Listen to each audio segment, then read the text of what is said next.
I've just sat here for like 45 minutes, meditated purposely, and then another 20 minutes trying to press the record button. I'm trying my best to keep my life together, try to get my life on a new path or whatever the universe wants me to do.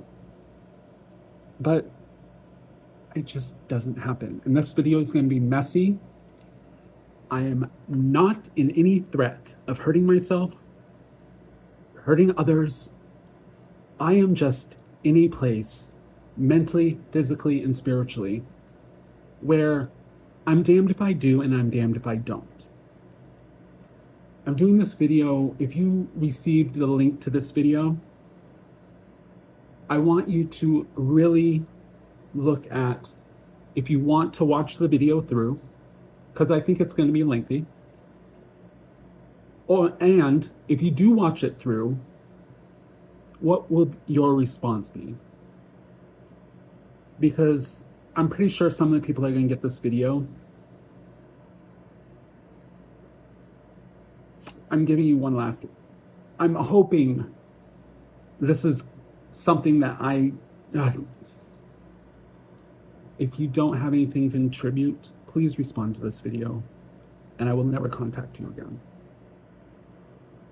But I need some clarity, because when over 5,000 people disappear from my life, that's a little exaggerated, but that in context. But people that I was in daily communication with, like that, and then I see them and they avoid me. A normal person would have questions if what's going on. So if you receive this video, please do not respond to it unless you're willing to contribute something, because I need something to get me on the path I'm supposed to be on, because nothing is good enough. The universe is telling me that. And everything that I see that the universe is kind of pushing me towards, I do not have the financial, the benefits, the entitlements, my disability, my pension, like everything. I don't have enough to get there. And when I secure or some glimmer of hope comes that I can find a city program, or, oh, my insurance will pay for this, I jump on it. They cancel the appointment.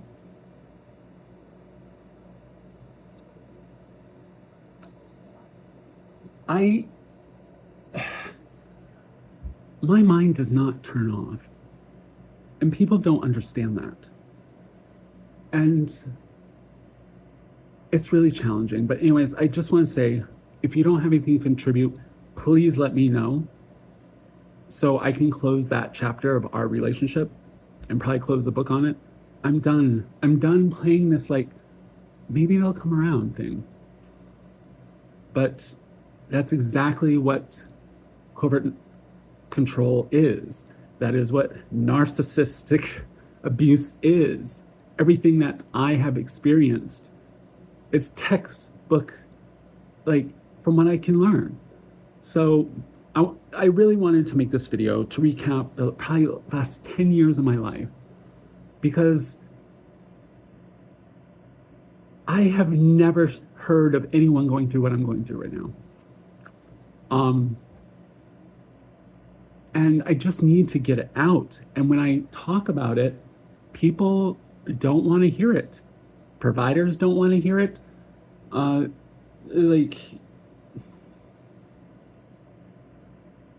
I've tried to write it down, and it's so painful to even think of my hand writing the words of what this awakening, or this, as one person online always reminds me of, I'm being canceled, but they can't tell me what for. But I've had several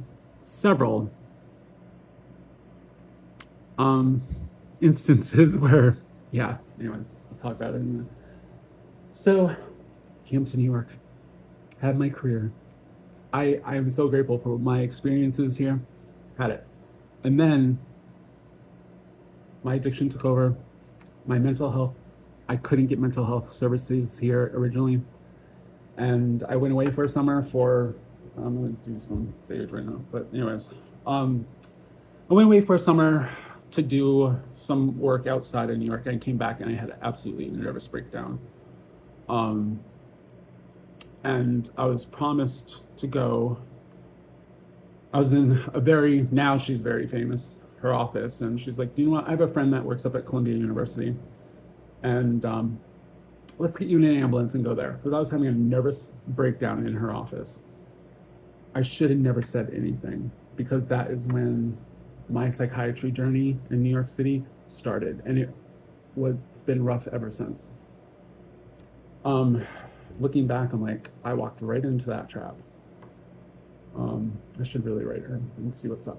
But anyways, so then I became homeless, and that story is out there in the public. It's basically how I founded Help NYC, not at that time, but 10 years later. So anyways, skip forward, career goes good, blah, blah, blah. Struggle in recovery a lot. And then finally I get my mental health settled up at a rehab upstate, where the psychiatrist wanted to try something, and I said, they won't do it. He's like, let me try it. The moment I tried this, my life changed. I stopped injecting 5 or 6 times a day. Like, it was so drastic. When I left up there, I was a different person. I could think straight, and then the bureaucracies get involved, and I lose the medication that they put me on, and the therapy stops because of it. And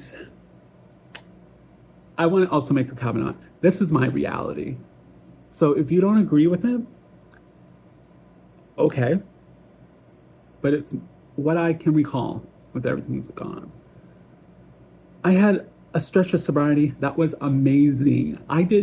In those 10 years, I did some pretty fucking amazing work in this city. I'm really proud of it. I just cleaned off my bookshelf, it broke. And I was like, wow, I even forgot I did half of this shit. I had a really good run in the entertainment world here. I had the nonprofit sector, the work I did, and the people I got to collaborate with were dreams. Like, it was amazing. I mean, the people I got to help, it was just crazy what I did. And I never stopped working. Like, define working. But like, I was always on the go, networking with people. Like, I was always at some event or anything. And then it all stopped. Because I realized, and 12-step recovery had a lot to do with this. I realized that when I didn't provide my talents at the conditions they wanted, I was all of a sudden not valuable to anyone. And I was like, do you know what? I'm gonna stop doing what I do for, especially in 12-step recovery, my service. And all of a sudden, I became the villain. And it permeated into the nonprofit sector. And I've never lived anywhere, I've talked to people outside that work in human services or just humanitarian work in general. And no other city in this world competes to help people. They don't. They just don't. And I didn't realize that until the pandemic hit.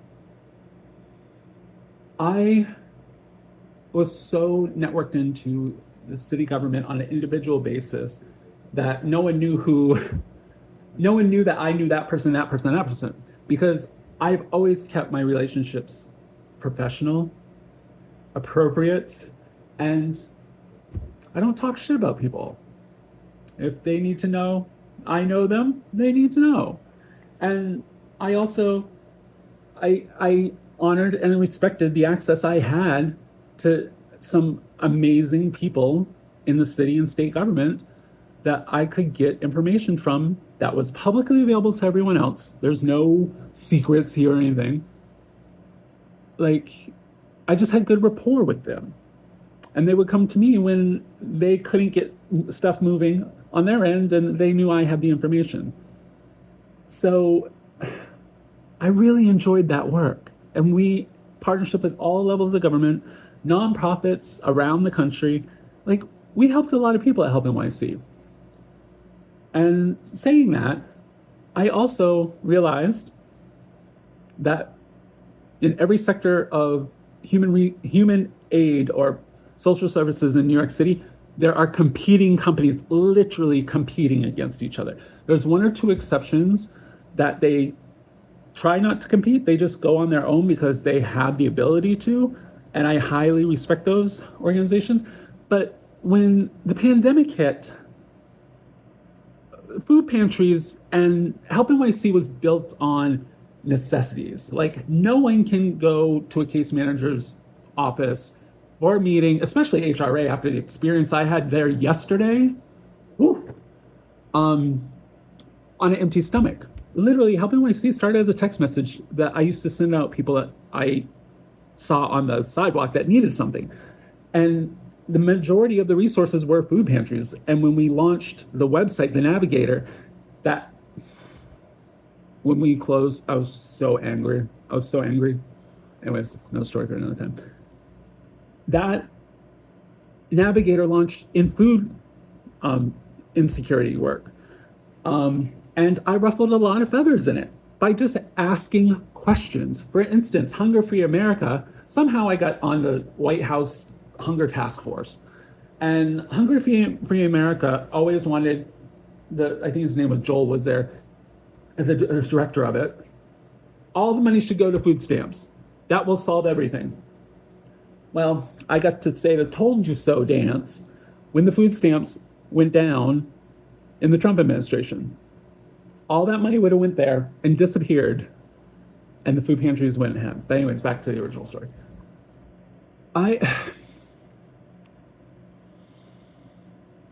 The pantries and the food programs that couldn't get into the big 4 food banks in this city came to me because they were already listing partners with us and said, is there anything we can do? And we're talking about 2 programs on the Upper West Side that one was 40 years old. The other one was like around 50 or 60 years old, but they had changed. They were literally a block and a half from each other, and they didn't know each other. But the moment I'm like, don't you guys know each other? And I connected them virtually, they started co-buying together. And someone at one of the food banks literally called me and said, why are you partnering with them? And I'm like, what are you talking about? That was when I started noticing the ruffling of feathers. I'm just seeing things. They should know each other if they co-buy together. And then that started a whole thing, and I'm grateful for it because it really helped us in the pandemic. But when I noticed everyone was competing, things got weird in this city. So the pandemic starts, I start getting asked to sit on these committees because our listening partners are basically, and I'm giving too much information here,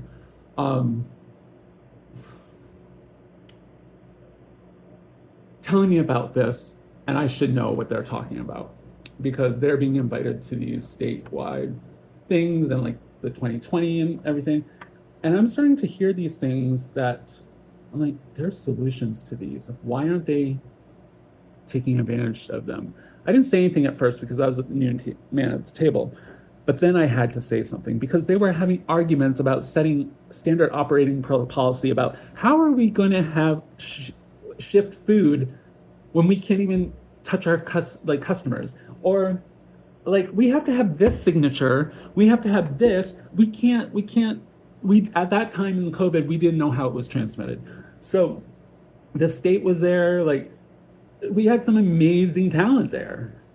And I'm like, guys, I'm thinking to myself, I remember getting food airdropped to us there's something about Maine. I grew up in Maine. Every 7 years, there was a natural disaster. and it's catastrophic.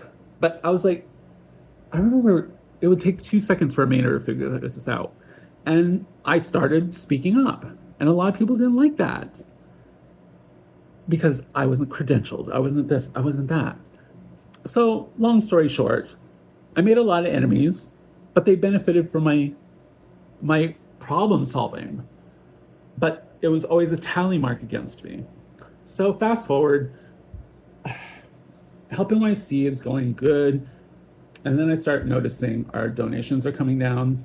Can't compete for grants. I can't get anything. And then I realized, oh, we're literally outperforming nyc.gov because we would get the data from Google. And we had this amazing partnership with Link NYC that got us up to 300,000 individuals, regular users of the website. And people don't like that. And then I find out there's this contract to another company that literally abuses the people that uses their website, their data, and they get $5 million a year. I didn't say anything, and I'm saying it the first time now. Well, I mentioned to some people. But I also asked a couple questions on the Food Czars committee because we met every day. Well, not every day. We met, I can't remember. There's so many things going on back then. But like, we met a lot, and I was the problem solver. And the people that got paid to do this work, mind you, I'm self-sufficient. I'm not getting paid to do this work. Start, like, yeah, you get what I'm saying. And I just sat there because I could take information back to the programs that weren't getting the mom and pop soup kitchens and the deep in the Bronx and Brooklyn where no one will go with food. Not even a trailer truck will go with food. And then I started doing things that people started seeing, and I did not say anything, making calls to people I knew and saying, hey, can you kick someone in the butt for me? Like, get them to move? Because I'm hearing them go back and forth. And I'll say it publicly right now. There was a midnight caravan of trailer trucks through Pennsylvania. I wasn't there, but I called some people in Indiana and Ohio to get those damn trailer trucks through Pennsylvania because the Teamsters were holding all of the trailer trucks because we couldn't get any food into the Bronx or Manhattan at the time. And I let them take that. I don't think the state actually knows where those trailers came from that started in Western New York and picked up all the rotting food that was being thrown out, the milk, the cheese. You heard it on the news, like coming down. And finally we could get food into the pantries in the most needy neighborhoods because the big box stores were buying out the LTLs. And that's what the food banks and depend on getting food in. And if they would have known at the time, people trusted me outside of New York, and I would have said that, I just picked up the phone. We were in a crisis. And I was just like, guy, like, and then the Bronx fire happened. Well, there was a couple of things that happened before that I got wrangled into because the press thought I was the city. And it was very clear I was not the city. And then the two mayoral debates that I called at the time candidate Adams out on, some things that I said to him to make it clear what he just said so the audience would know that, oh, we're going to do a cannon net on you. Oh, what is it called? To neutralize a person who's having a mental health, like the Kevlar rap comment. It's on YouTube. You can go back and see the fucking exchange. But anyways, the point of this video is that right now in my life, in my service to people, and I wasn't a civil servant, I just started a nonprofit and solved a lot of issues. I ruffled a lot of feathers in this city. And I really do think now I'm paying for it. Um, I think people are jealous and envious of my personal status, and I'm not sure why of my personal life because I've never been flamboyant in it. I've just been me. Um, and I work hard. I went through a lot of medical shit to get this body, and it's not perfect, but I did lose 300 pounds. And a lot of people didn't like that. And most of those people were in 12-step recovery. And then when I got this apartment, I didn't apply for this apartment. And the shit to get me into this apartment was insane. And I just had the property manager say something, and I'm like, I almost said, "What did you just say?" And I'm like, "Oh, that's interesting." And then he elaborated on it. I'm like, this building is an 80/20, and this is the only apartment that's renewed for it. And you guys did it because I had signed a lease? Baby, I already had the 80/20 paperwork. Oh my God. And it had my name on it. He was right. Why am I the only 80/20 in here? Anyways, see, it's things like this that come together in my brain because I'm a nonlinear thinker that freak me the fuck out. And when I question it, no one wants to listen to it. And it's already, 21 minutes in? Thank you for staying if you stayed this long. What I want to say is that I think 4 or 5 years ago now, I had the accident. And if you don't know what the accident was, I was going on my way to Six Flags. I wanted to go to the water park. I hadn't been to one in years. And I forgot something in my apartment. So I went back and I was already late to get to the bus. I was like praying I wasn't gonna have to take anyways. And all of a sudden, this blue milk crate comes out from under my bed.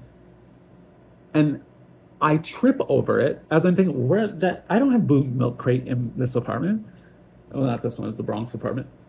And I continue to fall, like I fell and hit my head on the corner of the bed, which is solid pine. Concussion. I got up too fast because I saw blood and I panicked. I sat on my bed and then I fainted again. I fainted 4 times. I used to have the footage of it. I can't find it now. But I was blood. All these teeth are broken. These are all incorrected out of nowhere. Thankfully, the dentist who did it, I don't understand how they did it, but it was insane. I kind of, looking back, I do now. But that's when my life went crazy. So I left, the last thing I remember at Allen Pavilion, that's where the ambulance took me after trying to call 911 and I couldn't. Anyways, it's little things like that that drive me crazy. And I remember I already did an MRI and a CAT scan. They did full body x-ray, but they wanted to take me back and do another MRI, I think it was. And it was like 4 or 5 hours at this point. I remember leaving the ER on the gurney. The next thing I remember is waking, someone plugged the TV in. That's funny because people say I'm on Stewart, whatever that Jim Carrey movie is. But plugged the TV in. I woke up and I just came alive in this guy's apartment. I think it was in Riverdale. And it was just like someone turned my life back on. And I'm like, who the fuck are you? And he freaked out, I freaked out. Because I guess I was a different demeanor in it or something. But it was all in me. I don't remember almost a week and a half of my life. I was at home because I saw the footage on my Google camera. All that footage is gone now. Hopefully Google has it somewhere. But I left the house a couple of times. I don't know what happened. So that's what started this whole thing. And then I tried to get treatment for the 4 concussions, and I actually did have a stroke, according to when they reread the things. I had 4 concussions, and that's when my rage issue started. And I met with the Traumatic Brain Injury Institute at Mount Sinai on 5th Avenue. And I couldn't go anywhere else. So for some reason, and that's when all that medical stuff I talked to my providers about, I have to do this, I have to do that, I have to do that, because that's when it started. I could not find a damn neurologist in the city to help the Traumatic Brain Institute. They all wanted me to have a psychiatrist because of my substance use history. And then I could not find a psychiatrist. And Dr. Hanaby pushed me off to Fifth Avenue. Well, not pushed me off, because he said I didn't need substance use psychiatry. He wanted me to transition, which understandably, because I was sober for 5 years at that point. I can't remember exactly. I can look back, but. And then I have the accident and I come to with a meth pipe. And I was like, ah.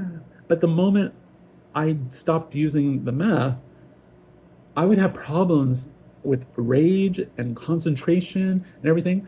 And the Traumatic Brain Institute, the psychologist there, said that's the damage your frontal brains are. I may have to do a part 2 because the storage is low. But I couldn't find a neurologist to work with. Anyways, I get to Fifth Avenue, the ambulatory psych. I meet with this doctor from Yale. She's kind of cool. She gets me on the a whole series of those, but she put me back on the Vyvanse, and it was working. But then something happened within the clinic, and she started getting sketchy with her scheduling. Like, she would schedule an online meeting, and I'd be at home waiting on Zoom, and she's like, "Are you in the waiting room?" It was kind of stuff like that, and then I would see it change in my chart. So I started waiting in Central Park across the street from the thing.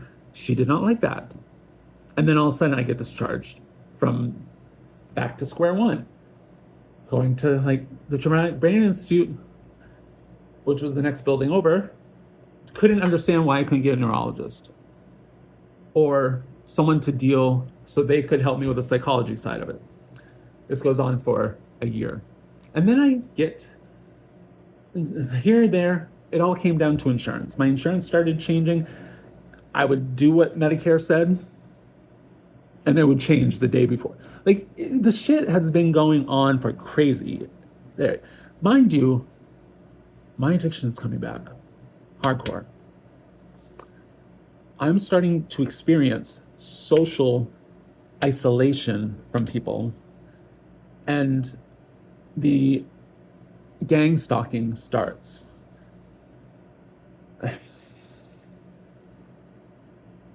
I thought I was crazy at first, but then when I started confronting him, the actual people, their reactions were they know. I've told people to, like, if you're gonna follow me in the same car, change the license plates. Come on. All blacked out windows.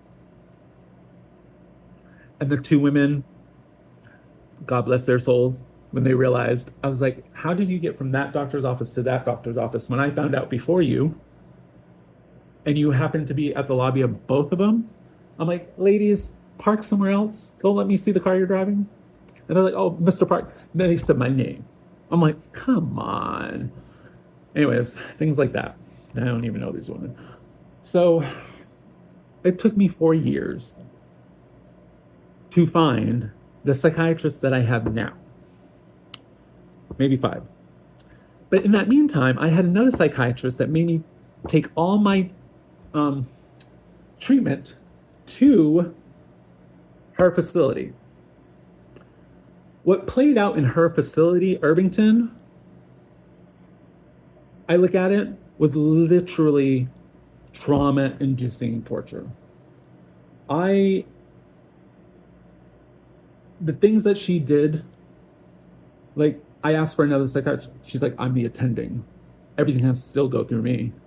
I went through 4 counselors that I only met with once there. The next week, there'd be another counselor. I know it's not me now. And then the last one I heard is some Russian lady that didn't even work in the building. And I'm like, I don't know you. I don't trust you. How did you get my number if you don't work for Mount Sinai? And then the state gets involved because a doctor that I had to see there, a medical doctor, gave me 8 milliliters of penicillin in one shot, my first shot I've ever had since I was a kid. And I get sick. Like, didn't even think it was a penicillin because I didn't know the treatment for syphilis. The syphilis wasn't even active. The titer was 1 to 1.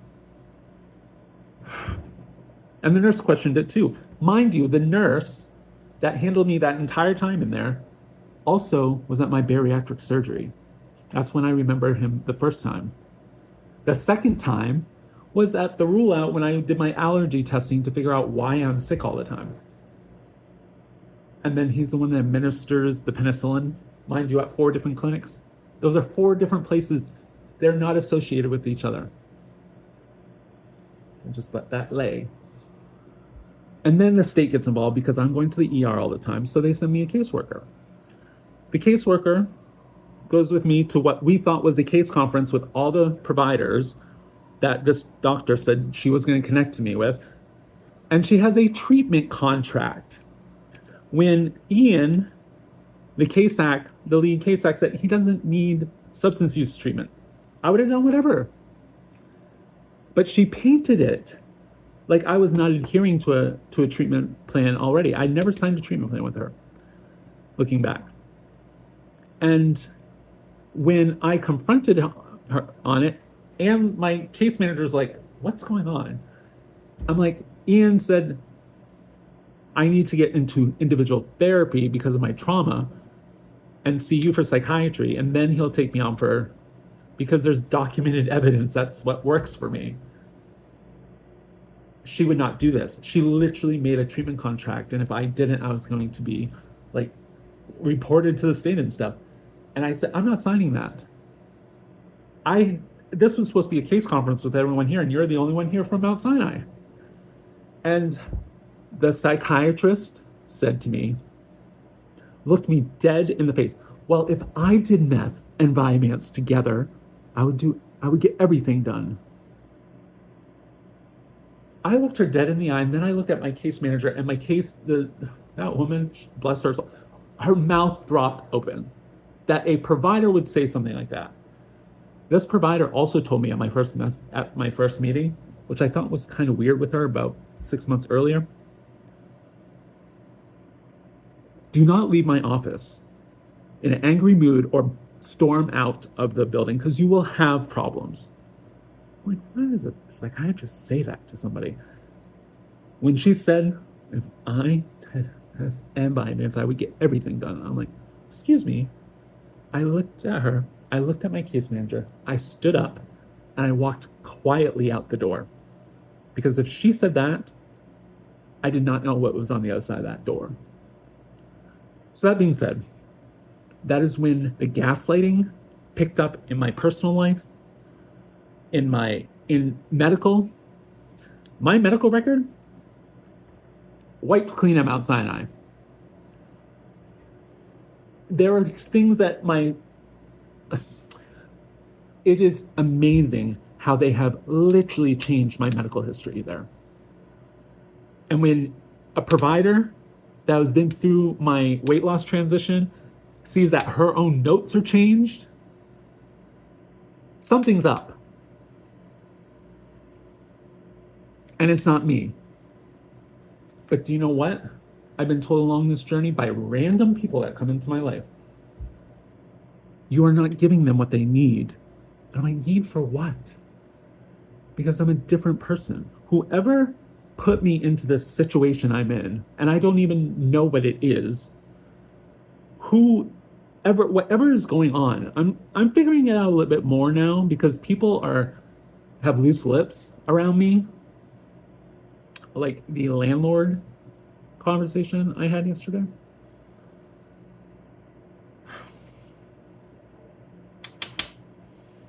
I need to figure this out. And it needs to be sooner than later. Because I do not have control of my life. I literally live in a digital social bubble. And I did not ask, nor did I deserve to be put in it without explanation. There are things that happen on a daily basis that I laugh at now. Some of you have heard about the Target midnight, that whole situation with the 3 details. I will never forget that walk home. I will never forget that. It was so insane and just hilarious of what was going on around me because I wasn't playing their game.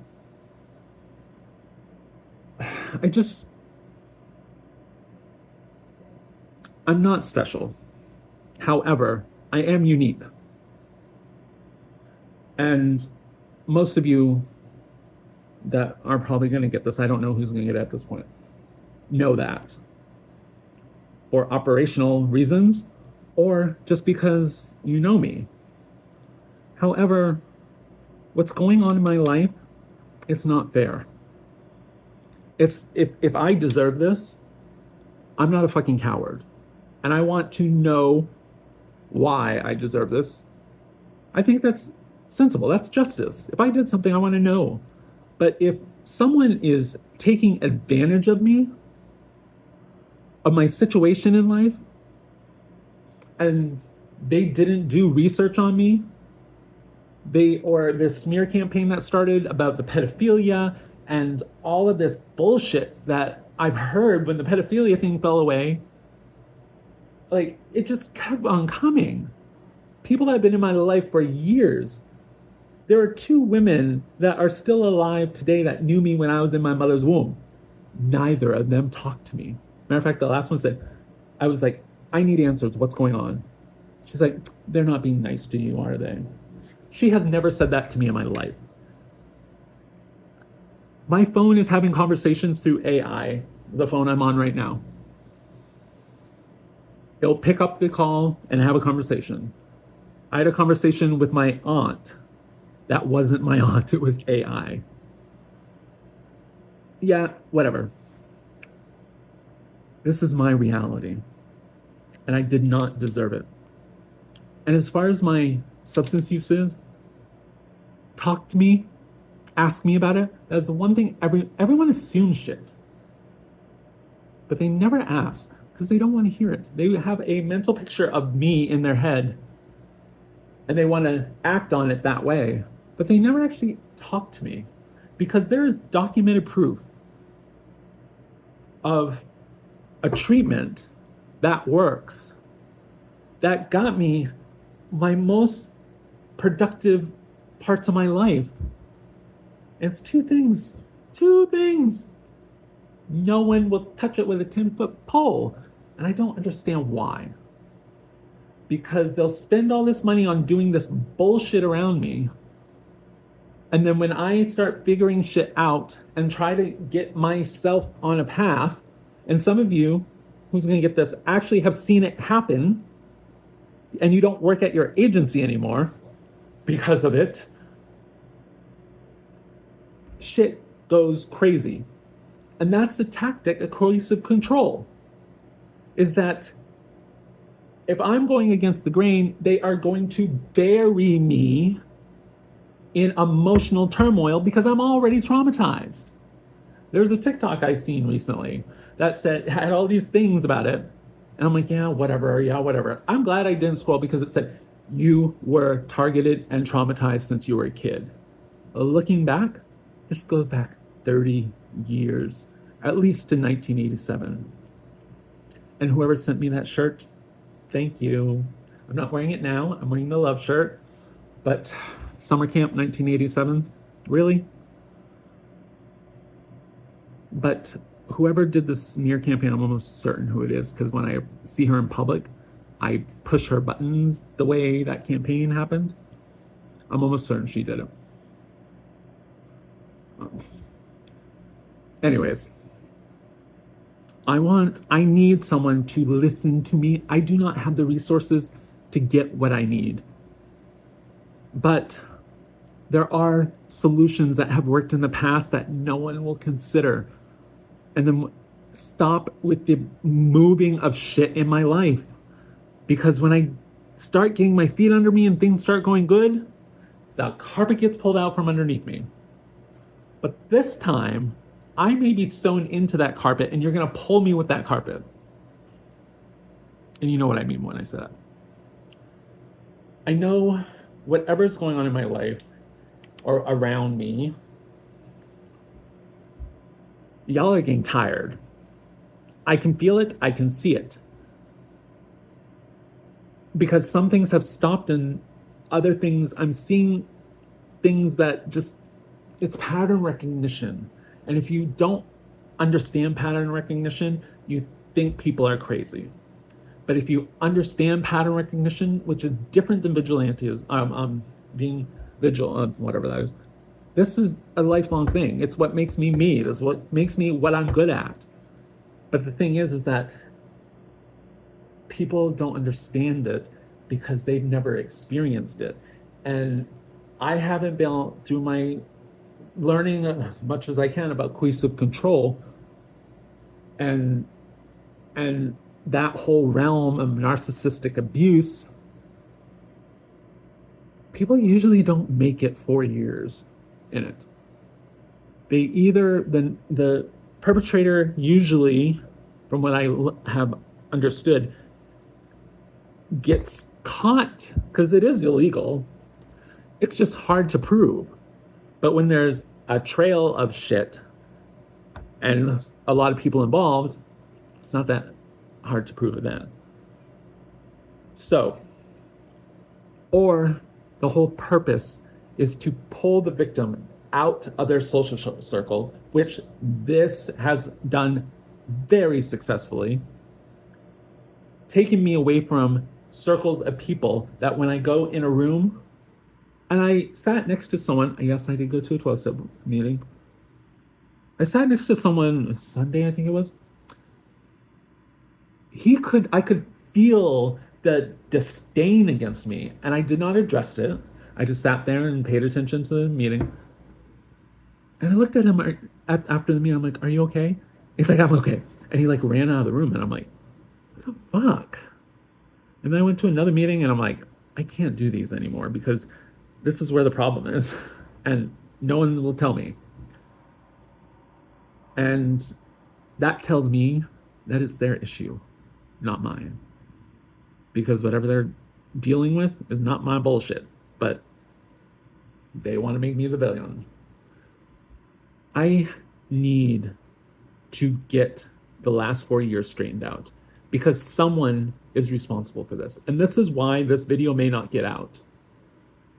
The things that go on in my mind, my poor friend, I was on the phone with him for 45 minutes. We're at 42 right now. And he was like, "I can't deal with this." And then I'm like, please just hear me out. Because when people stop me in mid-sentence and they're successful, and it's usually removing themselves from the situation I'm in, that is when I spiral, and that is when I crash and burn. Mind you, I'm like an airplane that's landing, and I'm crashing and burning for 4 years now. Trying to do everything in my power to get my life back. And then I realized I don't want that fucking life back. And then I got the awakening that some of you know about. And learning about stuff about my family, I did not want to know. I was fine not knowing it. A lot's going on in my life. But if there are people on the outside that are, it has to be documented now. There is no way, because I have had case managers, I have had people, professionals that I ask, am I paranoid? Like, and they're like, no, this is actually happening. I've had them say that to me. And it just continues. And now it's getting dangerous. There are some things that happened this past weekend that I'm just like, I laughed. I'm like, oh, this is what's going to come to. I don't owe y'all nothing. And if I do, come to me and talk about it. Because sending Joe Schmo is going to cause more mess than anything for you.